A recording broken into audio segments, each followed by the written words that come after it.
Ja, grüß euch, Servus und einen schönen guten Morgen. Jetzt ist 5 Uhr, heute mal kein Technikvideo. Heute geht's ab nach Rosenheim. Zur frühen Morgenstunde machen wir heute einen ganz klassischen Fotowalk und da nehme ich euch gerne mit. Mit dabei ist der Pixelplorer, war früher bekannt unter No Media. Ich freue mich brutal drauf. Der liebe Chris ist einer von den ersten Abonnenten bei mir. Ich kenne ihn schon ganz, ganz lang. Viele Jahre eigentlich mittlerweile schon, hat immer tolle Kommentare drunter geschrieben. Hat selber auch einen kleinen YouTube-Kanal und der ist oft unterwegs in Rosenheim. Und nachdem ich Rosenheim sehr verbunden bin, haben wir wirklich ausgemacht, mal zusammen loszuziehen und Fotos zu machen. Wir haben uns dann überlegt, was könnte man machen. Meine Augen sind noch ganz verschlafen.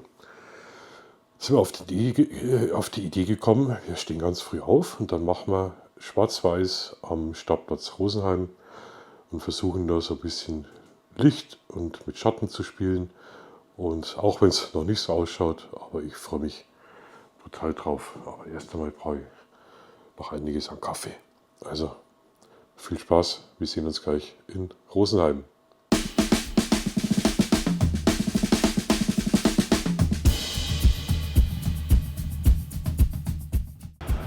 So, für euch war es nur eine Sekunde, für mich 30 Minuten. Ich bin angekommen, Lorettowiesen in Rosenheim, ganz ein beliebter Parkplatz. Und die bauen tatsächlich schon für die Wiesen auf. Bierbichler ist natürlich wieder dort das Jahr, da gibt es das beste Fischfilet. Der alte Glückshafen, auch ganz bekannt. Da hat es früher immer Lose gegeben zum Kaufen, die besten Gewinne. Ich habe nie was gewonnen, klar. Und Parkplatzchaos in Rosenheim, wie immer. Da hinten baut der Fletzinger schon auf, Fletzinger Bräu. Da hat mein Opa gearbeitet, nach dem Zweiten Weltkrieg. Ja, und jetzt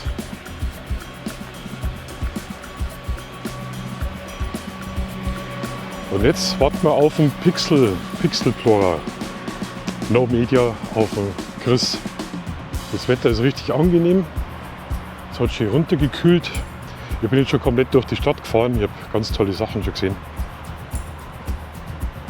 Für Fotomotive, glaube ich, gibt es hier Millionen. Also schau mal, was das halt wert. Flötzinger Bräu.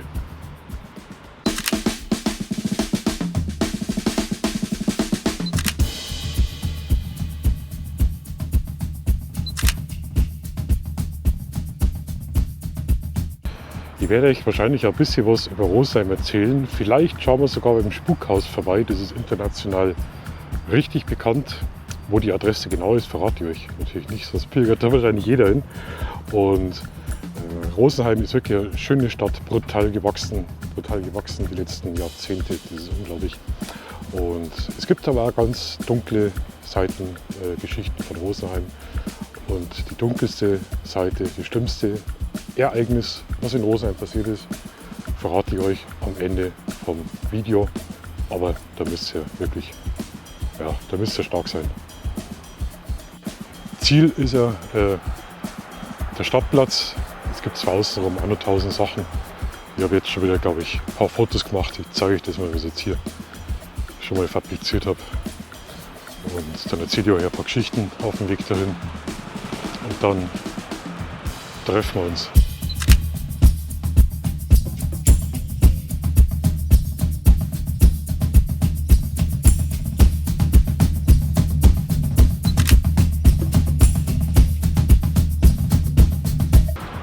Ja, sogar für die Touristen, schaut hier, willkommen in Rosenheim.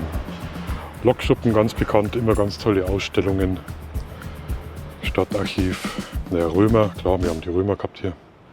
Kultur- und Kongresszentrum. Ja, durchaus.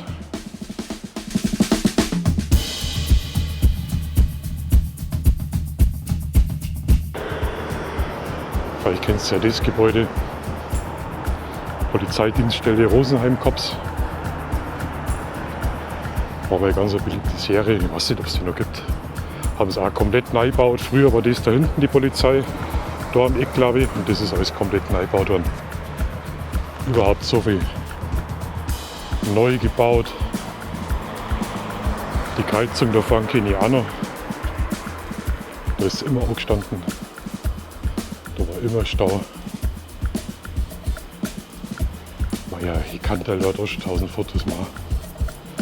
Aber wir haben gesagt, Stadtplatz. Dann gehen wir in den Stadtplatz.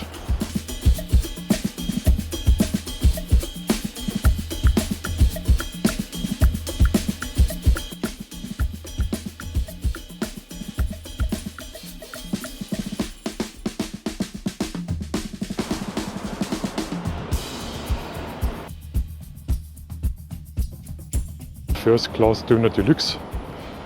Naja.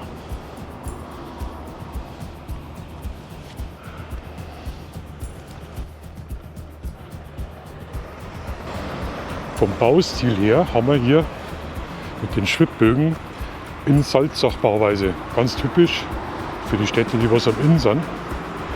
Mit den ganzen Bögen. Da waren früher die Märkte drunter. Ganz typisch. Und die Gebäude zwischendrin sind eigentlich mit Schwibbögen, heißt das, untereinander abgestützt.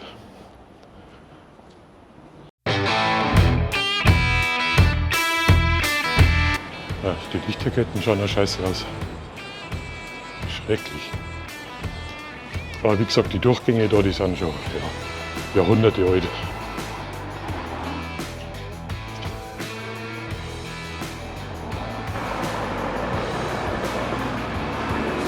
Das ist recht spannend, das ist eine Lebzelterei. Schaut her.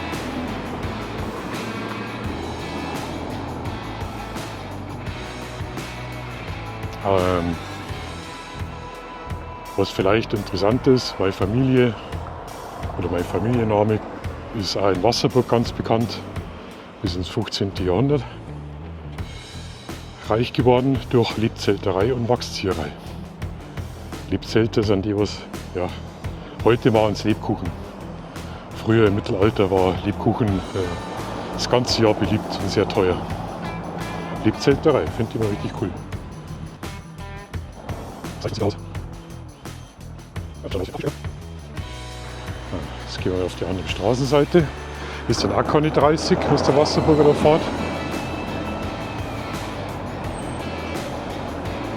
Also die Rosenheimer haben schon einen eigenen Fahrstil. Altes Kräuterkammerl.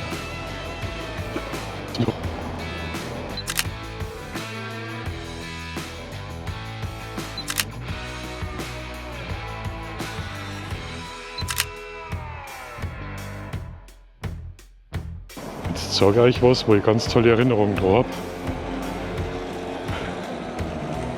Das wundert mich jetzt eigentlich. So, jetzt passt auf.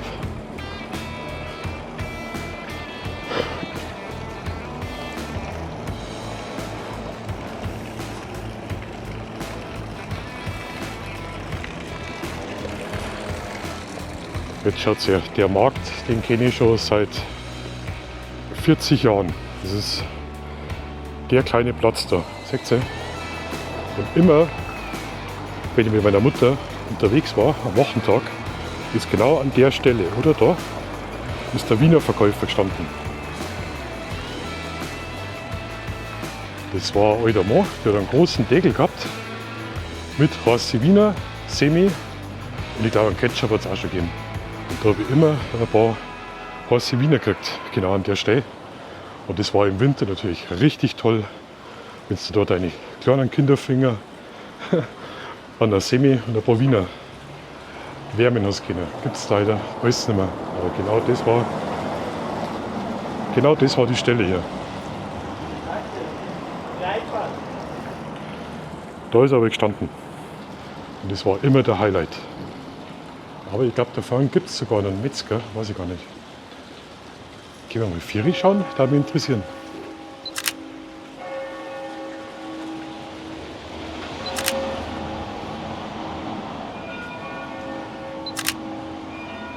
Na, ist jetzt ein Reformhaus. Aber ich glaube, da oder da war War Metzgerei früher. Morgen. Morgen. Jetzt kann man weiterhin.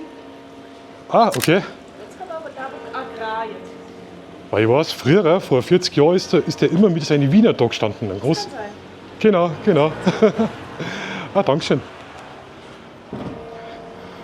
Aber was wir heute noch haben, ist ein Wurstkessel. Schau. Das ist cool. Da werden Kindererinnerungen wach. Gut, dann schauen wir mal weiter. Das waren die besten Wiener meines Lebens.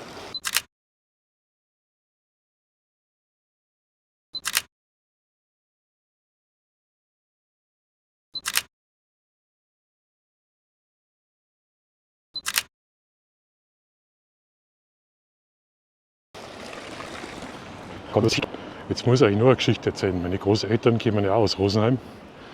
Und da fließt dann nicht bloß der Inn durch, sondern auch die Mangfall.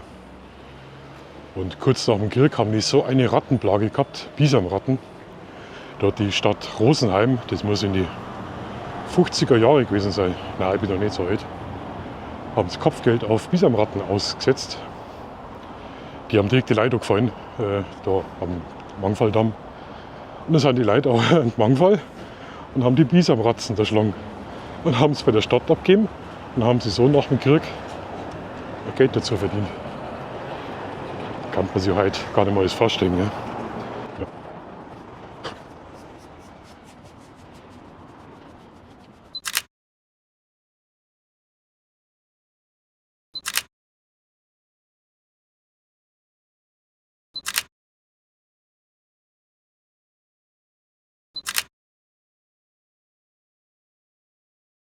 Und jetzt kommen wir zu einer Stelle, da habe ich als Kind panische Angst gehabt.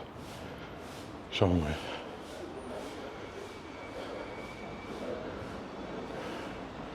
Na, gibt's nicht mehr, gell? Gibt's nicht mehr. Gibt's nicht mehr.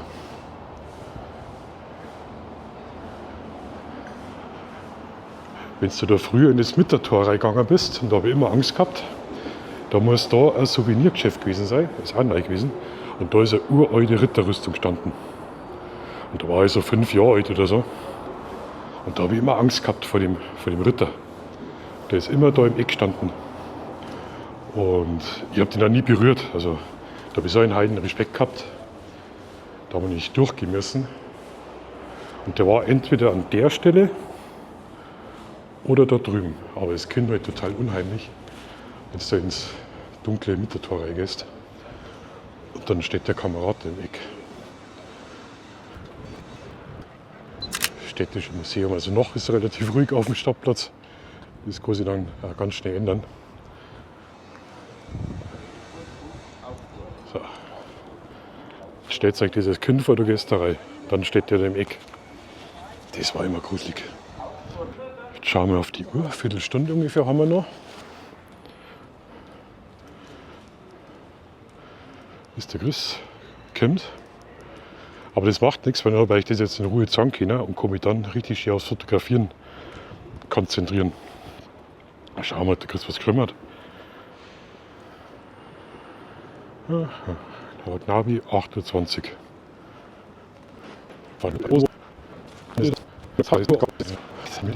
Uhr. Also, das muss entweder der Flötzinger gewesen sein oder das Wirtshaus. Da war auch ein Wirtshaus drin. Und das muss in die 1920er Jahre gewesen sein. Da haben sie den in der Stadtarbeit getroffen. Und da hat es einen gewissen Herrn gegeben, geboren in Braunau, Adolf. Und der ist auf dem Weg von Linz auch durch Rosenheim durchgekommen, öfters einmal. Und mein Opa hat den damals da drin am Stammtisch getroffen. Da war er noch nicht bekannt, aber mein Opa hat gesagt, der war halt immer so am Politisieren. Wie sie es so am Stammtisch machen. Er hat gesagt, das war einfach ein Blödschmatzer, sagt man in Bayern. Ein Blödquatscher, den hat keiner für ernst genommen. Hat er ewig über Politik geredet und hat eigentlich gar keinen interessiert. Den haben sie nicht für richtig voll genommen. Aber wie gesagt, das muss entweder da der Flötzinger gewesen sein oder das Wirtshaus hinter mir. Interessant, das kennt man halt nicht mehr, das weiß bloß ein echter, der Rosenheim ein bisschen kennt. Genau, musste 1920 muss das gewesen sein. Da war die öfters unterwegs zwischen Linz und München dann. München war ja dann sein Durchbruch. Aber er war auch in Rosenheim und hat da politisiert. Verrückte Zeit.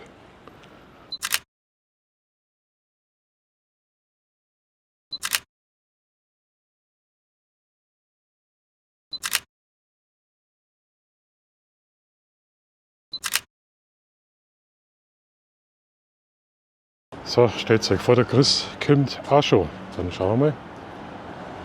Am Mittertor treffen wir uns. Da sind wir vorhin schon durchgelaufen. So, jetzt haben wir es geschafft. Der Chris ist da. Der Pixplorer hat mich gerade korrigieren lassen. Früher bekannt als No Media. So habe ich ihn nämlich damals auch kennengelernt. Hat einen eigenen YouTube-Kanal, müsst ihr mal nachschauen. Macht auch viel Fotografie, auch Rosenheim. Und ich muss jetzt gestehen, wir waren jetzt schon unterwegs und haben Fotos gemacht.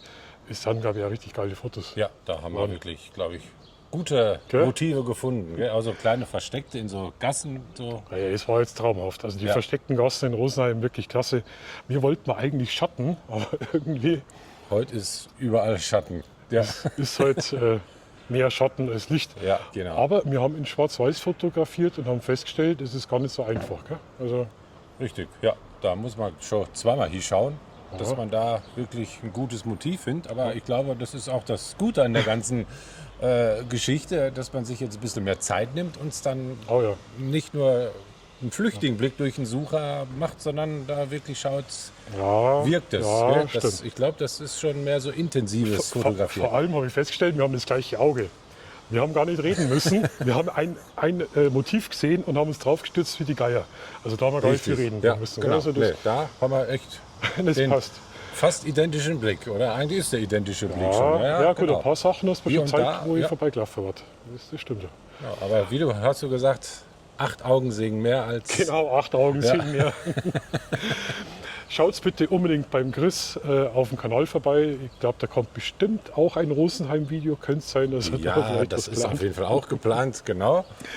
Ich werde Freue auf, mich. ich werde auf alle Fälle Fotos einblenden. Wenn du das fertig hast, schickst du mir die bitte. Ja, Dann blenden wir das wieder ein. Dann können die da Fotos machen wir's. anschauen. Und dann, genau. Kann man Würde sich ich sagen. gegenseitig ein bisschen verlinken. ja genau. Dann machen wir so ein Collab. Stimmt, so heißt genau. Ja? Genau, Und so irgendwie machen wir müffelt das. hier das Ding. Riechst du das? Ja, das ist schon... Es müffelt ein bisschen sumpfig. Hätte uns eine bessere Stelle ausgesucht. Ja. Also, ich gehe jetzt im Grüster weiter. Später gibt es einen Kaffee. Dann Genau. melde ich mich noch mal kurz. Und ich genieße den Tag. Es ist Gott sei Dank nicht so heiß. Gell? Na, das ist heute echt von Temperaturen wirklich super für einen Fotowalk. Also bei 35 Grad muss ich es nicht haben. Na. Aber die so Sonne passt. fehlt halt Genau, für die Schatten. bis, Gell? bis Sonne und Schatten, das wäre schon schön gewesen. Aber mein Ja. Gott, jetzt nehmen wir es so, wie es kommt und haben trotzdem tolle Motive, finde ich. Da hatte ich auch sagen. Also, bis später dann. Ja. Servus. Servus. Cool. Der Chris und ich, wir wundern uns schon die ganze Zeit, was da so komisch stinkt. So richtig ranzig, sagt man in Bayern. Ja, was soll ich euch sagen? Schaut's her. Ja, weil da Kohlrabi wächst. Das ist ein ganzer Busch voller Kohlrabi. Jetzt weiß ich auch, was so stinkt. Super. Ja, schlau sind wir schon, gell? Ja, genau.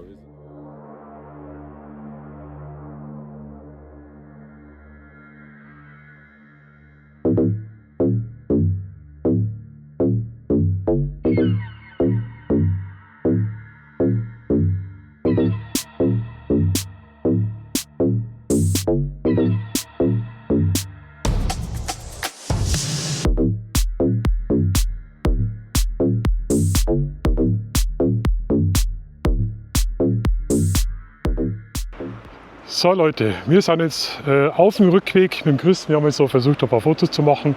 Aber wie versprochen bin ich jetzt hier an einem ganz speziellen Spot. Ihr könnt es vielleicht hinter mir sehen.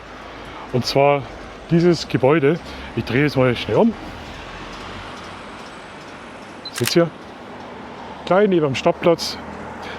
Das Gebäude ist international bekannt. Und zwar war da früher 1967 eine Anwaltskanzlei drin. Und in dieser Anwaltskanzlei ist der bestdokumentierteste Poltergeist-Vorfall Ich blende euch dann ein paar Originalaufnahmen ein. Das ist noch nicht so lange her. 1967 ist international mit Wissenschaftlern untersucht worden. Also in dem Gebäude sind einige Sachen passiert. Lampen gewackelt und Telefon hat komplett durchgedreht. Und das Gebäude steht nach wie vor. Die Anwaltskanzlei gibt es nicht mehr. Aber ich habe es euch versprochen, Rosenheim hat auch eine ganz düstere Sache. Und wie gesagt, da gibt es ganz viele Dokumentationsaufnahmen, Originalfilmmaterial, das blendet ihr euch dann noch ein. Aber was wir nicht fanden, die Antwort auf die Frage nach den Ursachen. Hier installiert ein Bautrupp des Amtes der Stadtwerke Rosenheim eine direkte Zuleitung von der Trafostation in die Kanzlei. Durch explodierende Lampen verursacht wurden. Die Dinge sind allmählich unhaltbar geworden. Das städtische Elektrizitätswerk bemüht sich in vorbildlicher Weise um Klärung der Vorgänge. Ich stand vor dem kleinen Tischchen hier, während Fräulein Annemarie mit Abzugsarbeiten beschäftigt war. Ich habe mich mit ihr über belanglose Dinge unterhalten und hörte von links Schritte kommen. In demselben Augenblick drehte sich das Blumenbild von mir sehr rasch im Linksdrehsinn um ca. 320 Grad, sodass sich der Aufhängedraht um den Haken verwickelte. Aber ich habe euch jetzt noch was versprochen. Rosenheim hat eine ganz dunkle Geschichte und ich kann es euch jetzt gestehen, es war am 28.07.1975 ist hier in Rosenheim leider was passiert. Und zwar bin ich da auf die Welt gekommen. Ja. Wie gesagt, Rosenheim hat auch seine dunklen. Schwerer Tag.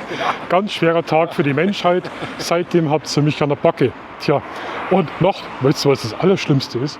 Wie ich auf die Welt gekommen bin, hat meine Mutter sofort den Arzt gefragt, hat der Bub einen Wasserkopf? Danke Mama dafür, das haben wir gemerkt. So. Und jetzt, ja, meine Mutter echt gesagt, hat mein Bub einen Wasserkopf? Ja, Susanne bitte. So, und jetzt gehen wir zurück auf die Loretto-Wiesen und dann werden wir uns so verabschieden. Also, bis gleich.